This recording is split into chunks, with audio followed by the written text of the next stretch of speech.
ಮೈಸೂರಲ್ಲಿ ರಾಮ ಮಂದಿರ ನಿರ್ಮಾಣ ಆಗ್ತಾ ಇದೆ. ಆ ಜಾಗ ಯಾವುದು ಗೊತ್ತಾ?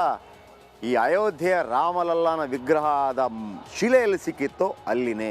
ಆಮೇಲೆ ಆ ಶಿಲೆಯ ಕಲ್ಲು ತೆಗೆಯೋಕ್ಕೂ ಅಲ್ಲಿಯ ಮಾಲೀಕ ರಾಮದಾಸ್ ಬಿಟ್ಟಿಲ್ಲ, ಅವರೆಲ್ಲ ಅದನ್ನು ಕ್ಲೋಸ್ ಮಾಡಿಬಿಟ್ಟಿದ್ದಾರೆ. ಆಮೇಲೆ ಈಗ ಭೂಮಿ ಕೂಡ ಅವರೇ ಕೊಡ್ತಾ ಇದ್ದಾರೆ.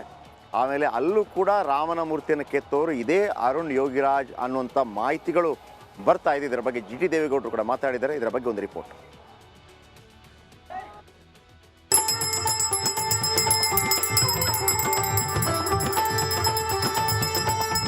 ಮೈಸೂರಿನಲ್ಲೊಂದು ಶ್ರೀರಾಮ ಮಂದಿರ ನಿರ್ಮಾಣವಾಗುತ್ತಿದೆ. ಹೌದು, ಬಾಲರಾಮನ ಮೂರ್ತಿ ಕೆತ್ತನೆಗೆ ಶಿಲೆ ಸಿಕ್ಕ ಜಾಗದಲ್ಲಿ ಮಂದಿರ ನಿರ್ಮಾಣವನ್ನ ಮಾಡಲಾಗುತ್ತೆ ಎಂದು ಮೈಸೂರಿನಲ್ಲಿ ಚಾಮುಂಡೇಶ್ವರಿ ಕ್ಷೇತ್ರದ ಶಾಸಕ ಜಿಟಿ ದೇವೇಗೌಡ ಘೋಷಣೆ ಮಾಡಿದ್ದಾರೆ. ಜನವರಿ 22ರಂದು ರಾಮ ಮಂದಿರ ನಿರ್ಮಾಣಕ್ಕೆ ಭೂಮಿ ಪೂಜೆಯನ್ನ ಮಾಡ್ತೇವೆ, ಎಲ್ಲರ ಬಳಿ ದೇಣಿಗೆ ಸಂಗ್ರಹ ಮಾಡಿ ಮೈಸೂರು ತಾಲೂಕಿನ ಹಾರೋಹಳ್ಳಿಯಲ್ಲಿ ರಾಮ ಮಂದಿರ ನಿರ್ಮಾಣವನ್ನ ಮಾಡ್ತೇವೆ ಎಂದಿದ್ದಾರೆ. ಏನು ನಮ್ಮ ಅರುಣ್ ಯೋಗಿರಾಜ್ ಅವರು ಇದ್ದಾರೆ, ಅವ್ರ ಕೈಯಿಂದನೇ ನಾವೆಲ್ಲರೂ ಇಲ್ಲಿ ಪ್ರತಿಮೆಯನ್ನು ಮಾಡಿಸಿ ರಾಮ ಮಂದಿರವನ್ನು ಪ್ರತಿಷ್ಠಾಪನೆ ಮಾಡಲಿಕ್ಕೆ ಅವ್ರ ಸಲಹೆಗಳನ್ನು ಮುಖ್ಯ ಜ್ಯೋತಿಷಿಗಳ ಸಲಹೆಯನ್ನು ಪಡೆದು ಮಾಡಬೇಕು ಅಂತೇಳಿ 22ನೇ ತಾರೀಕು ಬೆಳಗ್ಗೆ ಅದೇ ಸ್ಥಳದಲ್ಲಿ ಹಸಿರು ಚಪ್ಪರ ತಳಿರು ತೋರಣಗಳಿಂದ ಅಲಂಕರಿಸಿ ಶ್ರೀರಾಮನ ಪೂಜಾ ಕಾರ್ಯಕ್ರಮವನ್ನು ನೆರವೇರಿಸಲಿಕ್ಕೆ ಸಾವಿರಾರು ಭಕ್ತರುಗಳು ಬಂದು ಭಾಗವಹಿಸ್ತಾರೆ. ಅವತ್ತಿಂದ ಪ್ರಾರಂಭ ಆಗುತ್ತೆ.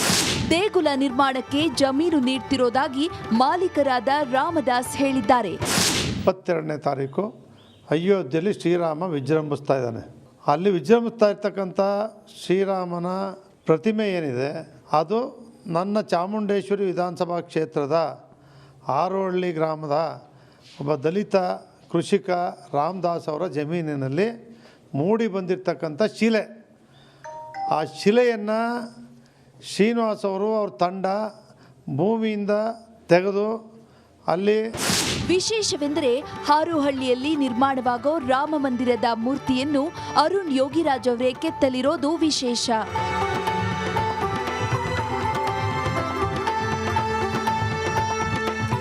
ಇಲ್ಲಿ ತನಕ ನಾವೆಲ್ಲ ಮಕ್ಕಳಿಗೆ ಕೃಷ್ಣನ ವೇಷ ಹಾಕ್ಸೋದು ಮಾಮೂಲಾಗಿತ್ತು. ಯಾಕಂದರೆ ಬಾಲರಾಮನ ಬಗ್ಗೆ ತುಂಬ ಜನರಿಗೆ ಗೊತ್ತಿರಲಿಲ್ಲ. ಯಾವಾಗ ಬಾಲರಾಮನ ವಿಗ್ರಹ ಪ್ರತಿಷ್ಠಾಪನೆ ಆಯಿತೋ ಇನ್ನು ಶುರುವಾಗತ್ತೆ ನೋಡಿ. ಶುರುವಾಗಿ ಆಗತ್ತೆಲ್ಲ ಆಗೋಗಿದೆ. ಭಾರತ್ ವಿಕಾಸ್ ಪರಿಷತ್ ಮೈಸೂರಿನ ಕೆ ಆರ್ ನಗರದಲ್ಲಿ ರಾಮ ಜಪ ಕಾರ್ಯಕ್ರಮವನ್ನು ಹಮ್ಮಿಕೊಳ್ಳಲಾಗಿತ್ತು. ಎಲ್ಲ 5 ವರ್ಷದ ಪುಟ್ಟ ಮಕ್ಕಳನ್ನು ರಾಮನ ವೇಷ ಹಾಕಿಸಿ ಮೆರವಣಿಗೆ ಮಾಡಿಸಿದ್ರು. ಎಷ್ಟು ಅದ್ಭುತವಾಗಿದೆ ಅವನು ನೋಡಿ.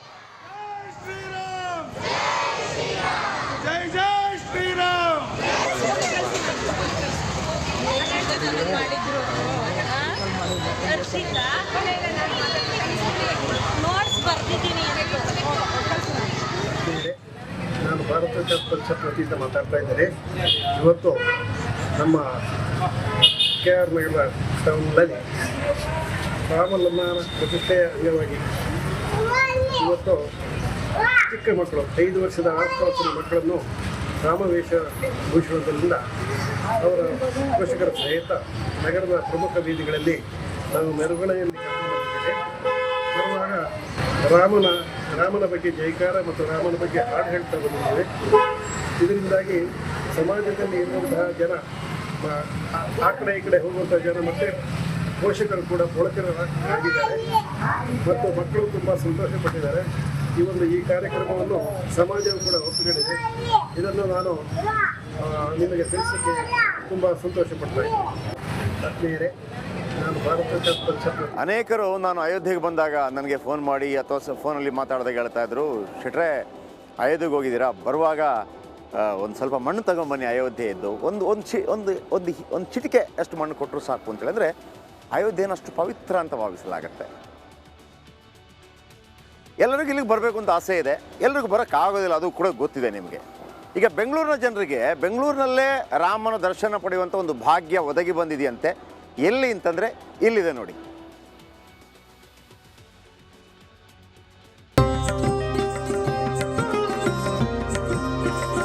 ಇಡೀ ದೇಶವೇ ರಾಮನ ಪ್ರತಿಷ್ಠಾಪನೆ ಕಾರ್ಯಕ್ರಮಕ್ಕಾಗಿ ಕಾದು ಕುಳಿತಿದೆ. ರಾಮನಾಮದ ಜಪ ಎಲ್ಲ ಕಡೆ ಜೋರಾಗಿದೆ. ರಾಮ ಎಂಬ ಎರಡಕ್ಷರ ಹೊಸದೊಂದು ಅನುಭವವನ್ನ ನೀಡ್ತಾ ಇದೆ.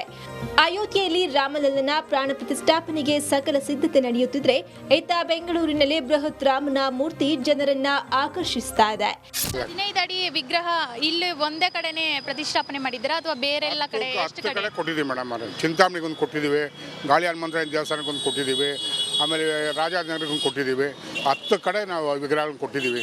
ಇದು 15 ಅಡಿ ವಿಗ್ರಹ ಬರ್ತದೆ. ಅದೇ 10 ಕಡೆ ಕೊಟ್ಟಿದ್ದೀವಿ ವಿಗ್ರಹನ. 22ನೇ ತಾರೀಕು ಭಾಳ ಚೆನ್ನಾಗಿ ನಡೀಬೇಕು ಅನ್ನೋದು ನಮಗೊಂದು ಆಸೆ ಮೇಡಮ್. ಸಿಲಿಕಾನ್ ಸಿಟಿಯ ಹೃದಯ ಭಾಗದಲ್ಲಿ 15 ಅಡಿಯ ಬೃಹತ್ ರಾಮನ ಫೈಬರ್ ಮೂರ್ತಿ ನೆಲೆ ನಿಂತಿದ್ದಾನೆ. ಹೌದು, ನೀಲಾಕಾರನಾಗಿ ಕಲಾವಿದರ ಕೈಯಲ್ಲಿ ಮೂಡಿರುವ ರಾಮನ ಮೂರ್ತಿ ಮೈಸೂರು ಬ್ಯಾಂಕ್ ಸರ್ಕಲ್ನಲ್ಲಿರುವ ಆಂಜನೇಯ ದೇವಾಲಯದ ಹೊರಗೆ ಬರುವ ಜನರಿಗೆ ದರ್ಶನವನ್ನ ನೀಡುತ್ತಿದ್ದಾನೆ. ಸನಾತನ ಧರ್ಮ ರಾಮಾಯಣ ನಡೆದು 10,000 ವರ್ಷ ಆಗಿದೆ ಅಂತಾರೆ. ಅದಕ್ಕಿಂತ ಆ ಕಾಲದೊಳಗೆ ನಡೆದಂಥದ್ದು ಇದು. ರಾಮರ ದೇವಸ್ಥಾನ ಅಯೋಧ್ಯೆಯಲ್ಲಿ ಒಂದೇ ಅಲ್ಲ, ಇಡೀ ಭಾರತದಲ್ಲಿ ಇಡೀ ವಿಶ್ವದಲ್ಲಿ ಎಲ್ಲ ಕಡೆ ಇದೆ.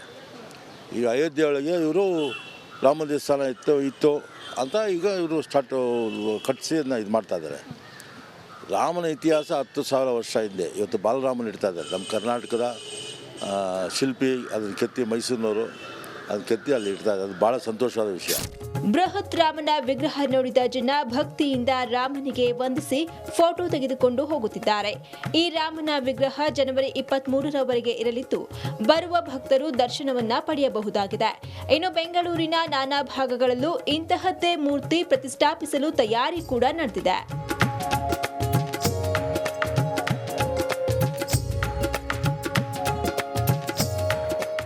ಇವು ಈ ದಿನದ ಕರ್ನಾಟಕ ಪ್ರೈಮ್ ಟೈಮ್ ಸುದ್ದಿಗಳು.